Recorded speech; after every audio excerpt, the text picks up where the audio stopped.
कविता कड़कड़ाती ठंड में घर के बाहर बैठकर काफी सारे कपड़े धो रही होती है। तभी उसकी ताई बाहर आकर उससे कहती है, अभी तक तेरे कपड़े नहीं धुले, ठंड बढ़ती जा रही है, शाम होने को है, खाना कब बनाने के लिए जाएगी? एक काम तुझसे सही से नहीं होता। हाँ तो मैं जान नहीं है क्या? अच्छे से कपड़े धो। लास्ट टाइम जो तूने कपड़े धोए थे वो सही से साफ नहीं हुए थे। शांति बहन, अपनी भतीजी को जितना डांटती रहती हो, थोड़ा अपनी बेटी के बारे में भी सोचो। बेचारी को तो तुमने स्कूल के बाद कॉलेज भी नहीं जाने दिया और अपनी बेटी को शहर भेज दिया। मानती हूँ कि बेचारी के माँ बाप नहीं है, पर उसकी जिम्मेदारी भी तो तुम्हारी है। ये नहीं कि बेचारी का कहीं रिश्ता देख ले, 25 साल की हो गई है। शोभा बहन, ताई चाचा कितना भी कुछ कर ले, लोगों को यही लगता है कि हम अपनी भतीजी और बेटी में भेदभाव कर रहे हैं। अब यही पढ़ना नहीं चाहती थी तो आगे इसमें मेरी क्या गलती है बताओ जरा। और इसको मैं घर के काम इसलिए सिखा रही हूँ ताकि कल को शादी हो तो ससुराल में अच्छे से एडजस्ट कर सके। और वही मेरी बेटी की बात, जब वो आती है ना तो घर में इसे मैं पलकों पर रखती हूँ, अपनी बेटी को तो मैं चिमटे से मारती हूँ। पूछो इससे कभी हाथ भी लगाया हो तो। रहने दो शांति, पर हमें भी सब दिखता है। और रही काम की बात, और ससुराल में जाकर सीख लेगी। अगर सारी जिंदगी काम नहीं सीख पाई तो क्या तुम इसकी शादी नहीं करोगी? ऐसा नहीं है आंटी, ताई जी तो सच में मुझे बहुत प्यार करती हैं। वो तो सबको दिख ही रहा है बेटा कि तुम्हारी ताई जी तुमसे कितना प्यार करती है। तभी तो शाम को भी इस ठंड में ठंडे पानी से तुमसे घर के बाहर कपड़े धुलवा रही हैं। ये प्यार नहीं तो और क्या है? शोभा ताना देकर वहां से चली जाती है और कविता भी सारे कपड़े धोकर छत पर ले जाकर सूखने के लिए रख देती है और शाम का खाना बनाने लगती है। कुछ देर में उसके ताऊ जी आते हैं और उनके आते ही शांति उन पर भड़कते हुए कहती है, तुम्हारी इस भतीजी के चलते अब दुनिया वाले मुझे ताने देने लगे। कहते हैं कि मैं जानबूझकर इस कलमुही की शादी नहीं करवा रही। अरे जल्दी से इस लड़की की शादी करो और मेरे सर से इसे हटाओ ताकि इसके जाने के बाद मैं अपनी बेटी पर ध्यान दे सकूं। कलमुही पैदा होते ही अपने माँ बाप को एक साथ खा गई और अब हमारे सीने पर मूंग दल रही है। अरे शांति, तुम क्यों बार बार इसकी शादी के पीछे पड़ जाती हो? ये बोझ नहीं, तुम्हारी मुफ्त की नौकरानी है। एक काम तो तुमसे होता नहीं। अगर ये चली गई तो कैसे करोगी घर के काम? और शादी में खर्च नहीं लगता क्या? अब इस कलमुही के पीछे मैं पैसे लगाऊं? हैं? इसको 2 वक्त का खाना, कपड़े और जो 12वीं क्लास तक पढ़ाया है वो कम है क्या? आपसे तो कुछ कहना ही बेकार है। शांति के कहने पर भी विनोद कविता की शादी की बात आगे नहीं बढ़ाता और ये सब सुनकर खाना बनाते हुए कविता रोते हुए अपने माँ पापा को याद करती है। अगर आज मेरे माता पिता जिंदा होते तो मैं उनके लिए बोझ ना होती। ताई जी भी मुझे बोझ समझती है और ताऊ जी मुझे मुफ्त का नौकर समझते हैं। फिर तो कोई इज्जत ही नहीं है इस घर में। अब तो मेरी किसी भी गरीब घर में शादी हो जाए, बस मैं इस घर से निकल जाऊं। माँ पापा आप क्यों मुझे छोड़कर चले गए, वो भी इनके हवाले। अब कविता खाना बनाकर अपने घर वालों को देती है। देखते ही देखते कुछ हफ्ते बीत जाते हैं और कविता की चचेरी बहन शीला हॉस्टल से जब घर आने को होती है तो धीरे धीरे ठंड तो बढ़ती जा रही है। अरे भैया दूसरा स्वेटर दिखाओ। मेरी बेटी जब हॉस्टल से आएगी तो ऐसे हल्के स्वेटर पहन कर जाएगी क्या? ठंड से तुम मर ही जाएगी। थोड़ा भारी स्वेटर दिखाओ जिसे पहनकर सर्दी ना लगे उसे। शांति, तुम क्या सिर्फ एक ही स्वेटर लोगी, वो भी अपनी बेटी के लिए? अरे तुम्हें भतीजी भी तो है। देखा मैंने उस बेचारी को, पिछले 5 साल से एक ही शॉल ओढ़ रही है। बहन बेचारी, तुम्हारी बहू भी पिछले 2 साल से एक ही शॉल ओढ़ रही है। तुम भी तो सिर्फ अपनी बेटी के लिए स्वेटर लेने के लिए आई हो। अपनी बहू के लिए भी कुछ ले लो। दूसरों के घर में झांकने से पहले खुद का गिरेबान झांक लेना चाहिए। और रही मेरी भतीजी की बात, तो उसे शॉल से बहुत प्यार है, वरना घर में बहुत सारे शॉल रखे हैं वो नहीं लेती, तो इसमें मेरी गलती नहीं है। और अगर तुम्हें इतनी हमदर्दी है तो एक काम करो, तुम ही उसे लेकर दे दो कुछ। शांति की बात सुनकर सुमित्रा कुछ नहीं कहती और वो दोनों ही अपनी अपनी बेटियों के लिए ठंड के कपड़े लेकर घर आती हैं। अगले दिन शांति की बेटी आती है, जहां कविता बड़ी ही प्यार से अपनी बहन को उसकी पसंद का खाना बना देती है और शांति अपनी बेटी को कपड़े दिखाती है। बता कैसा लगा तुझे? सारे कपड़े सर्दियों के लिए हैं। इस बार जब तू हॉस्टल जाएगी तो ये सारे कपड़े लेकर चली जाना, ठंड बहुत हो रही है। शीला, तुम पूरे 6 महीने बाद आई हो ना, इसीलिए देखो मैंने तुम्हारे लिए तुम्हारा फेवरेट पास्ता, नूडल्स, मंचूरियन और चिली पोटैटो बनाए हैं। खाकर बताओ कैसे बने। अगर ठंडे हो गए तो अच्छे नहीं लगेंगे। जब तक तुम्हें कुछ बोले ना, तुम्हें बातें समझ नहीं आती क्या? कुछ देर मुझे माँ के साथ अकेला क्यों नहीं छोड़ सकती? अगर खाना ठंडा हो जाएगा तो क्या तुम गर्म कर पाओगी? माँ, मैंने आपसे कितनी बार बोला जब मैं इस घर में आऊं तो इसका चेहरा मुझे देखने को ना मिले। शीला की बात सुनकर कविता वहां से अपने कमरे में चली जाती है और अपने माता पिता की फोटो लेकर बैठ जाती है। माँ पापा, यहाँ मुझे कोई प्यार नहीं करता। ठंड बढ़ती जा रही है पर फिर भी ताई जी सिर्फ शीला के लिए गर्म कपड़े लाई। मैंने इतने प्यार से शीला की पसंद का खाना बनाया पर उसने वो भी नहीं सराहा। मेरे साथ इस घर में इतना भेदभाव क्यों होता है? अब कविता अपने माता पिता की फोटो लेकर अपने कमरे के दरवाजे पर खड़ी हो जाती है और अपनी बहन और ताई जी को देखती है। उन दोनों को देखकर उसकी आंखों से आंसू नहीं रुकते और इसी तरह एक हफ्ता बीत जाता है। एक हफ्ते के बाद शीला का जन्मदिन होता है और इसीलिए शीला और कविता की बुआ कुछ तोहफे लेकर घर आती है।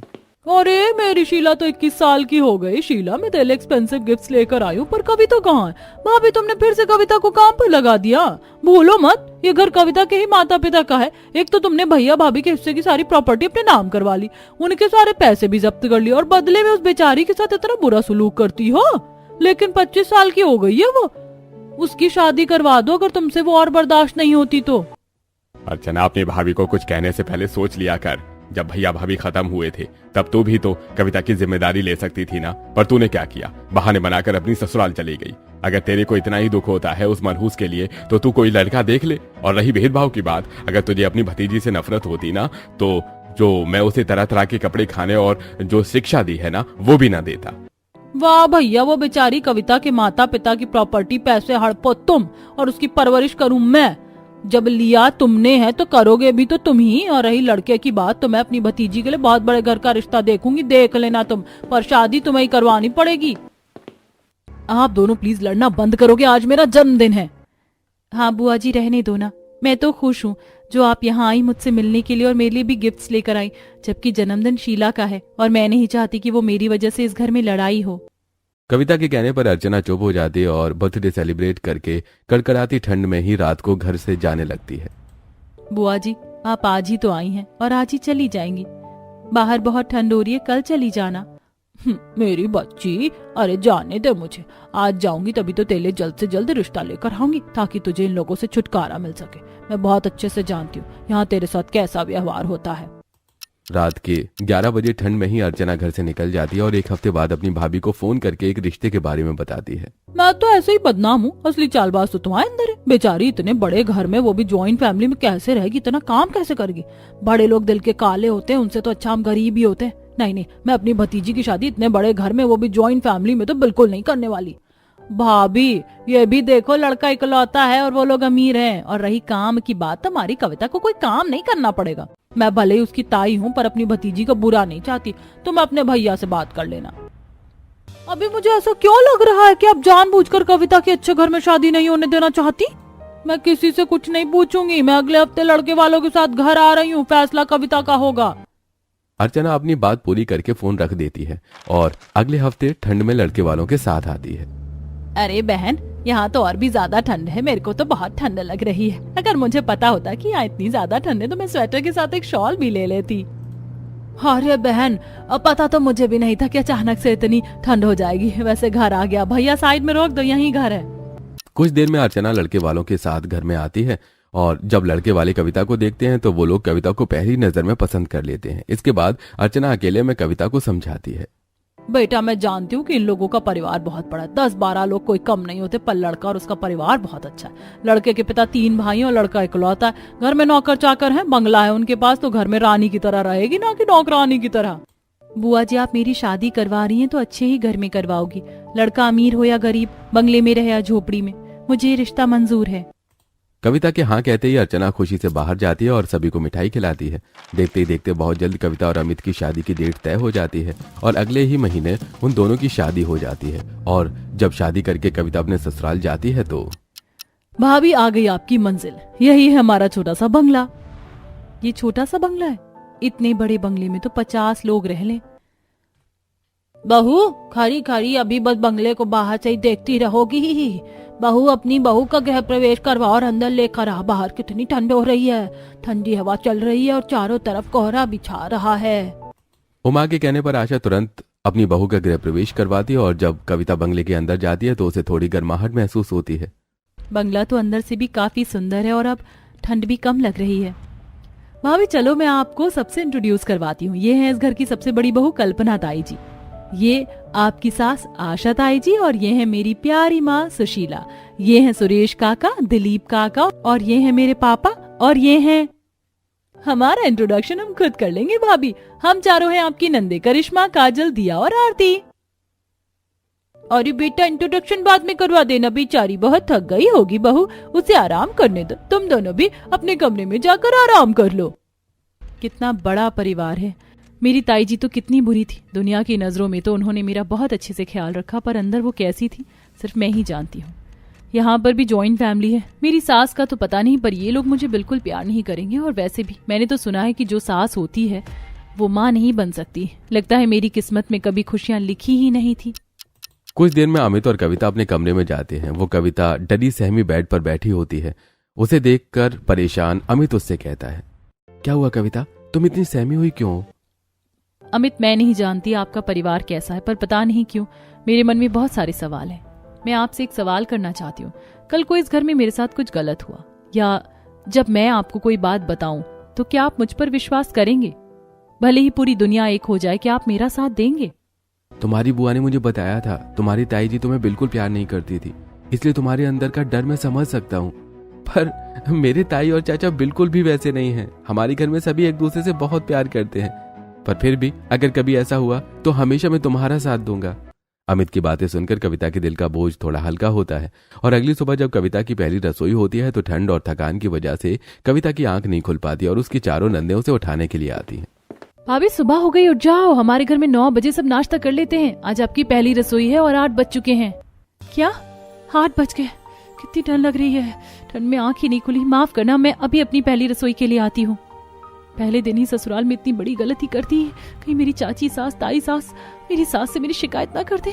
अगर मेरी सास अच्छी भी होंगी और वो उनके भड़कावे में आ गई तो मेरा क्या होगा? कोई बात नहीं भाभी, अगर आप लेट हो गई तो। वैसे भी शादी के लिए सभी ने 1 हफ्ते की छुट्टी ली थी। सब परसों से ऑफिस जाना शुरू करेंगे। एक दिन तो लेट चलता है। आप आराम से खाना बनाना। मेरी नंदे सच में इतनी अच्छी है या अच्छे बनने का नाटक कर रही है? अगर इसकी जगह मेरी बहन होती तो अब तक। इतना सोचकर कविता को अपनी चचेरी बहन की याद आती है, जो खाना लेट होने पर पूरा घर सिर पर उठा लेती थी। सॉरी शीला, लंच बनाने में समय लग गया। ठंड बहुत है ना, हाथ बर्फ की तरह ठंडे थे। अब मुझे नहीं खाना। अब तुम बाहर से मेरे लिए खाना लेकर आओ। हाँ, खाना गर्म होना चाहिए। अगर ठंडा हुआ तो मैं माँ से कहकर तुम्हारा रात का खाना बंद करवा दूंगी। सच में भाभी, ठंड तो बहुत ज्यादा है। एक काम करते हैं, हम भी आपके साथ चलते हैं, आपकी मदद करवा देंगे। नहीं, मैं कर लूंगी। अगर मैंने इनसे मदद ली तो खाना खाकर बात बढ़ जाएगी। ससुराल में आने के बाद भी कविता के अंदर का डर नहीं जाता और वो ठंड में कांपते हुए घबराई हालत में खाना बनाती है। फर्श कितना ठंडा है, मैंने तो चप्पल भी नहीं पहना। फिर तो हाथ पैर भी कांप रहे हैं। एक भी रोटी सही नहीं बन पा रही। ठंड में कांपते हुए कविता पहली रोटी बनाती है और उसके बाद कुछ सब्जियां काटकर कुकर में चावल और सब्जियों को मिक्स करके पुलाव बनाती है, साथ में सिंपल राइस भी। अब कुछ ही देर में जब कविता डाइनिंग टेबल पर खाना लगाती है तो सब चुपचाप खाना खाते हैं। बहू, खाना तो अच्छा बनाया है तुमने, पर लगता है ठंड की वजह से थोड़ी प्रॉब्लम हो गई। अरे बहू, परेशान क्यों हो रही हो? तुमने जो भी बनाया मैं तो बड़ा पसंद आया। चलो अब तुम भी बैठ कर खा लो। कल्पना के कहने पर कविता अपने परिवार के साथ बैठकर जैसे ही खाने का निवाला पहला अपने मुंह में लेती है तो खाना थूक देती है और घर वालों से कहती है, छी, ये खाना मैंने बनाया है। कितना बकवास बना है। आप लोग इसे खा कैसे सकते हैं? इसमें तो जरा भी स्वाद नहीं है। आप सब छोड़ दीजिए, मैं दोबारा बना देती हूँ। किसी में नमक तेज है, किसी में कम है, और रोटी भी कितनी सख्त हो गई और चावल भी थोड़े कच्चे हैं। बहू, ऐसे खाने का अपमान नहीं करती। अब इतना खाना बर्बाद हो जाएगा क्या? हाँ, और वैसे भी आज तुम्हारी पहली रसोई है। खाने में कभी कभी 19-20 का फर्क तो हो जाता है।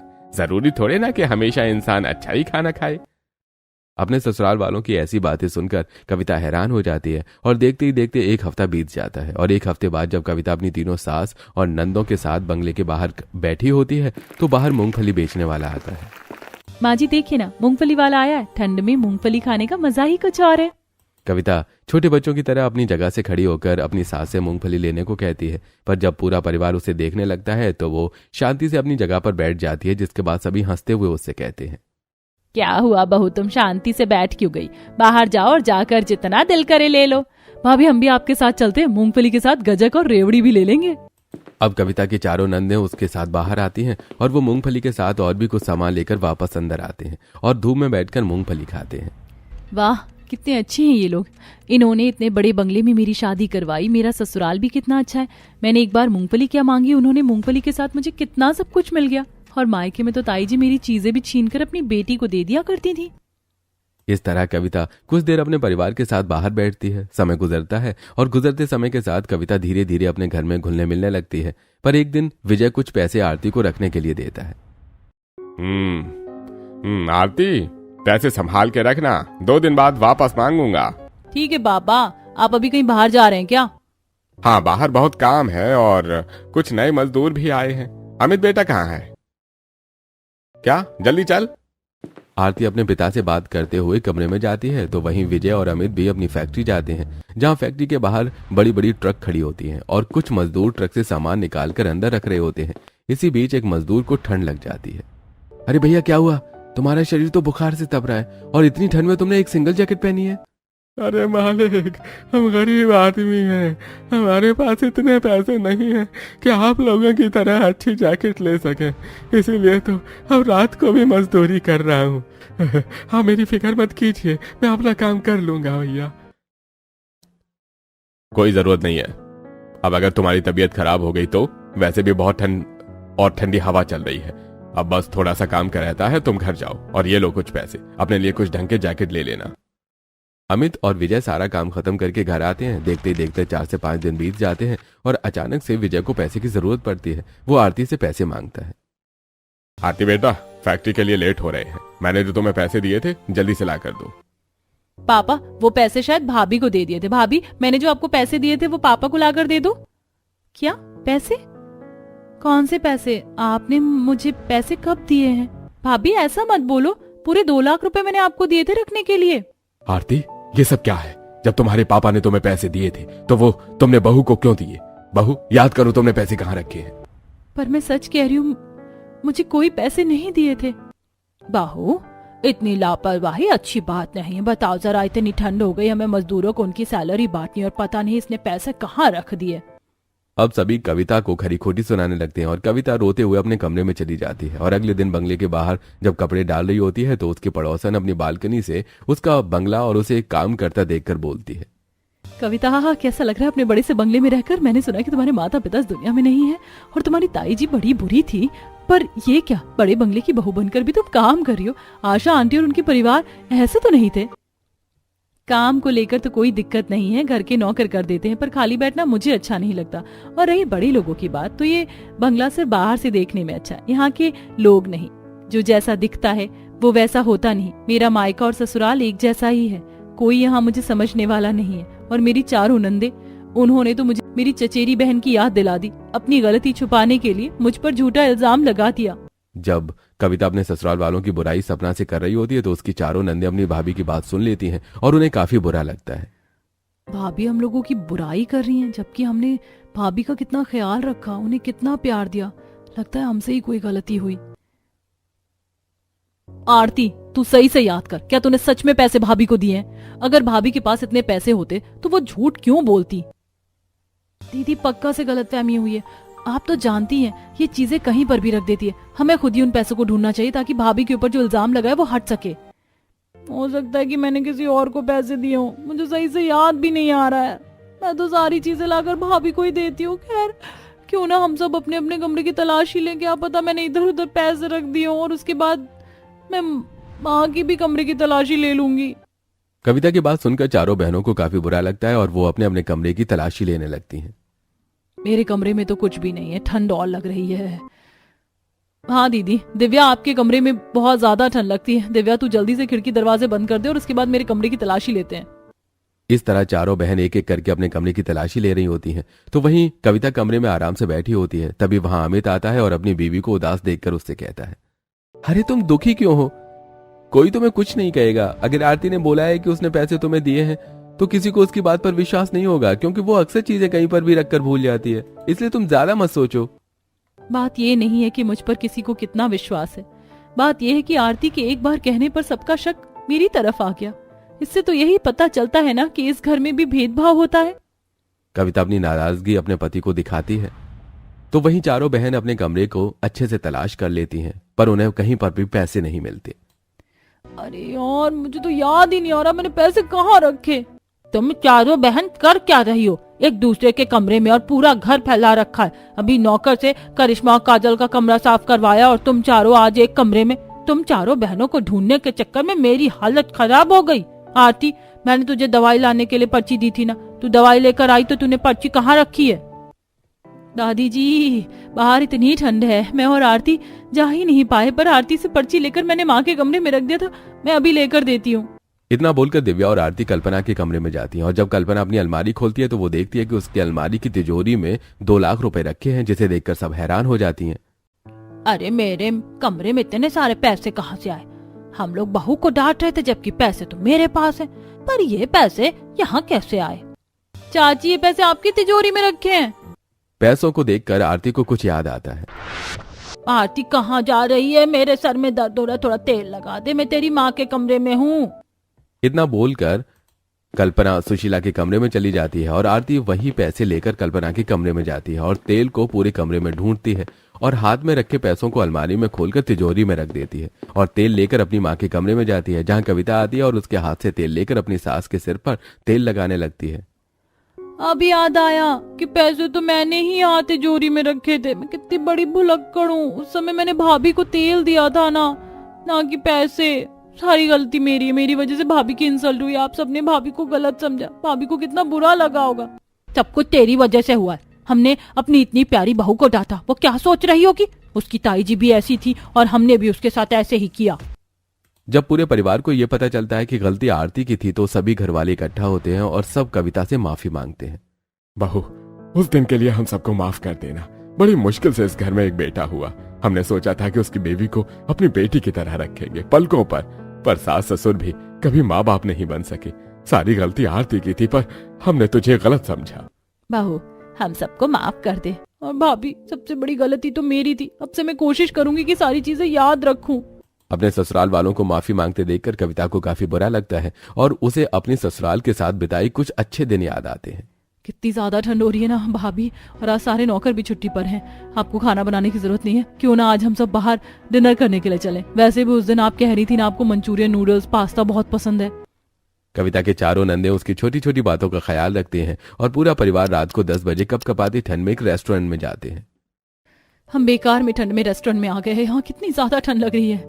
बहू, मुझे पता ही था बाहर आने के बाद तुझे और ज्यादा ठंड लगेगी, इसीलिए मैंने बैग में एक एक्स्ट्रा शॉल रख लिया था, तो उसे ओढ़ ले।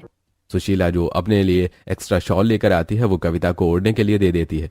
कुछ बातों को याद करके कविता की आंखें भर आती हैं और वो अपने परिवार से कहती है, सारी गलती सिर्फ आप लोगों की नहीं, कुछ गलतियां मेरी भी हैं। जब मायके में मुझे प्यार, इज्जत, कदर नहीं मिली तो मैं इस प्यार, इज्जत और कदर के लिए तरसती रही, और जब यहाँ मुझे वो मान सम्मान मिला तो मैं आप लोगों के प्यार की तुलना अपनी ताई जी के प्यार से कर बैठी। कविता भी अपने ससुराल वालों को माफ कर देती है और कुछ दिनों बाद उसके ताऊ और ताई उससे मिलने उसके ससुराल आते हैं, जहां वो लोग बाहर से ही उसका आलीशान बंगला देखकर कहते हैं, देख रहे हैं जी कैसे आपकी बहन दिखावा कर रही है। एक भतीजी के लिए इतने बड़े बंगले का रिश्ता ढूंढ लिया और हमारी बेटी के लिए तो लड़के ही खत्म हो गए उसकी नजरों में। जब शांति अपने पति के साथ बंगले के बाहर खड़ी होकर बंगले को देखकर बातें कर रही होती है तो किसी काम से कविता बाहर आती है। वो अपने ताऊ और ताई जी को देखकर काफी खुश होती है, पर उसे देखते ही उसकी ताई उसे खरी खोटी सुनाने लगती है। क्या बात है, तू तो बड़ी खुश लग रही है। खुश होगी भी क्यों नहीं, आखिर इतने बड़े बंगले की बहू जो बन गई। पर कान खोल कर सुन ले, तू इतने बड़े घर की बहू हमारी वजह से बनी, तो अब तेरा काम है कि तू अपनी बहन के लिए भी ऐसे ही किसी बड़े बंगले का रिश्ता देख और अपने ससुराल वालों को एक वारिस दे दे।